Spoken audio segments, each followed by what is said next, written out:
السلام علیکم ورحمۃ اللہ نحمده ونصلی علی رسولہ الکریم اما بعد وما خلقت الجن والانس الا ليعبدون۔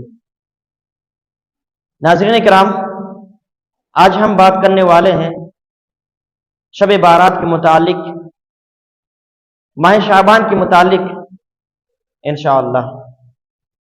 ناظرین کرام، ویڈیو شروع کرنے سے پہلے آپ سے ایک چھوٹی سی گزارش ہے کہ اگر آپ کو یہ ویڈیو پسند آئے تو آپ میرے چینل کو سبسکرائب کریں اور دوسرے لوگوں تک شیئر کریں تاکہ آپ کو بھی ثواب مل سکے اور ہم کو بھی کچھ ثواب مل سکے۔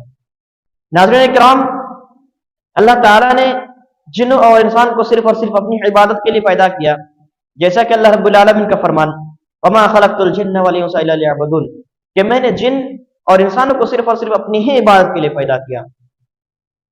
اس آیت کے ساتھ معلوم یہ ہوا کہ عبادت کے لیے کوئی خاص زمانہ، کوئی خاص سال یا پھر کوئی خاص مہینہ یا پھر کوئی خاص دن یا کوئی خاص ہفتہ اللہ تعالیٰ نے خاص نہیں کیا ہے، کیونکہ اللہ تعالیٰ نے انسان کو پیدا ہی صرف اپنے ہی عبادت کے لیے پیدا کیا، نہ کہ چند دنوں عبادت کریں، چند راتیں جاگے، 2-3 رات عبادت کریں یا پھر 2-3 رات عبادت میں مشغول رہیں اور 2-4 روزہ رکھ لیں اور ہم سوچیں کہ اللہ تعالیٰ ہمیں بخش دے گا۔ یہ آپ کی غلط فہمی ہے۔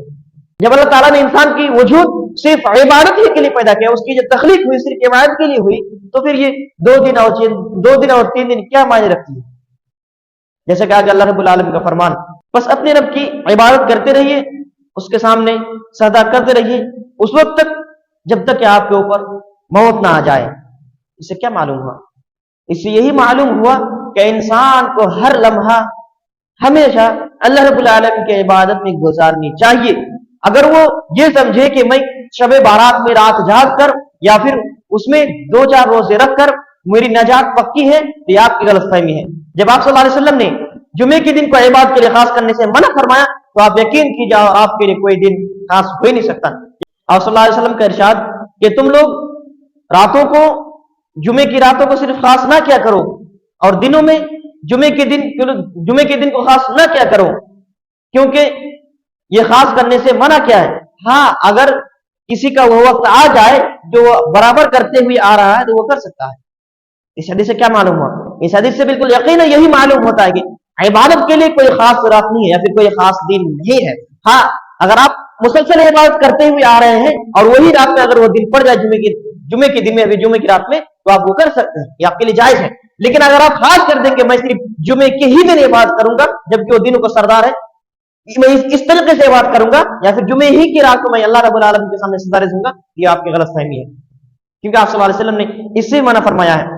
آپ صلی اللہ علیہ وسلم تو زندگی کا ہر لمحہ زندگی جو گزارتے تھے، یا آپ صلی اللہ علیہ وسلم ہمیشہ عبادت ہی میں گزارتے تھے۔ یہ کیسے معلوم ہوا؟ یہ حضرت عائشہ رضی اللہ تعالیٰ عنہ کی روایت ہے۔ حضرت عائشہ رضی اللہ تعالیٰ عنہ فرماتے ہیں کہ آپ صلی اللہ علیہ وسلم اتنا طول لمبا قیام کرتے کہ آپ صلی اللہ علیہ وسلم کے پیر پھٹ جاتے۔ حضرت عائشہ فرماتی اے اللہ کے رسول، آپ اتنے عبادت کیوں کرتے ہیں جب اللہ تعالیٰ نے آپ کے لیے اگلے پچھلے تمام گناہوں کو معاف فرما دیا ہے؟ آپ صلی اللہ علیہ وسلم فرمایا کیا میں اللہ تعالیٰ کا شکر گزار بندہ نہ بنوں؟ جب آپ صلی اللہ علیہ وسلم کا حال یہ تھا کہ آپ صلی اللہ علیہ وسلم رات بھر جاگتے، پوری سال قیام کرتے، تو پھر ہمارے اور آپ کی کیا مجال کہ ہم اب سوچ لیں کہ ہم 1 دن اور 2 دن جاگیں گے یا پھر 2-3 رات روزہ رکھیں گے اور ہمارے لیے بخشش ہو جائے گی؟ نہیں میرے بھائی، یہ آپ کی غلط فہمی، یہ آپ کی غلط سوچ ہے۔ اس کے بارے میں کئی اور حدیث آتی ہے کہ حضرت مغیرہ فرماتی ہے کہ آپ صلی اللہ علیہ وسلم اتنا لمبا قیام کرتے کہ آپ صلی اللہ علیہ وسلم کا پیر جم جاتا، ورم لگ جاتا، یعنی پھولنے لگتا۔ آپ صلی اللہ علیہ وسلم سے پوچھا اللہ کے رسول، آپ اتنی عبادت کیوں کرتے ہیں جب اللہ تعالیٰ نے آپ کے لیے اگلے پچھلے گناہ کو معاف فرما دیا؟ تو آپ صلی اللہ علیہ وسلم فرمایا عبد الشکورہ، کیا میں اللہ تعالیٰ کا شکر گزار بندہ نہ بنوں؟ ناظرین اکرام، اس حدیث سے بھی یہی واضح ہوتا ہے کہ آپ صلی اللہ علیہ وسلم برابر عبادت کرتے، مسلسل عبادت کرتے۔ اسی لیے ہمیں اور آپ کو بھی کیا چاہیے کہ آپ صلی اللہ علیہ وسلم کا طریقہ کو اپناتے ہوئے مسلسل عبادت کرنی چاہیے۔ ہاں، اس میں چند فضائل ہیں ان بندوں کے لیے جو مسلسل عبادت کرتے ہوئے آ رہے ہیں۔ اگر آپ کیوں سوچیں کہ میں 2-3 دن روزہ رکھ کے 2-3 دن عبادت کرتے میں اللہ تعالیٰ کا نیک بندہ بن جاؤں گا، یہ آپ کی غلط فہمی ہے۔